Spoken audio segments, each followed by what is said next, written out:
ano po ang matatamo ng tao pagka siya'y kasama doon sa tinubos ng dugo ng ating Panginoong Hesukristo? Ang sabi, upang maiharap niya kayo sa Kanya na banal, walang kapintasan o batik.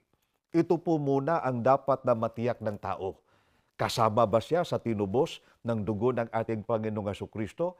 Nang sa ganon, ang kanya pong kabutihan, ang pagsunod sa mga batas, ang kanyang pamumuhay ng matuwid, ay kapaki-pakinabang, tatanggapin ng Diyos at ituturing na kabanalan sapagkat nakasama na po doon sa tinubos ng dugo ng ating Panginoong Hesukristo.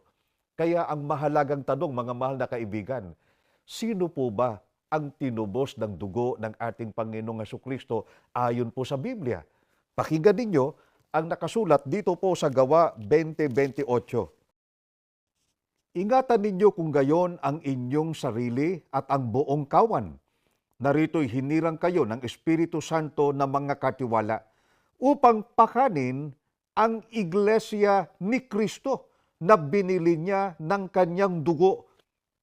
Malinaw po mga mahal na kaibigan na ang binili o tinubos ng dugo ng ating Panginoong Hesukristo ay ang iglesia ni Kristo. Kaya ang pinatutunayan po nito, nasa loob po ng iglesia ni Kristo ang mga taong tunay na naipagkasundo na sa ating Panginoong Diyos.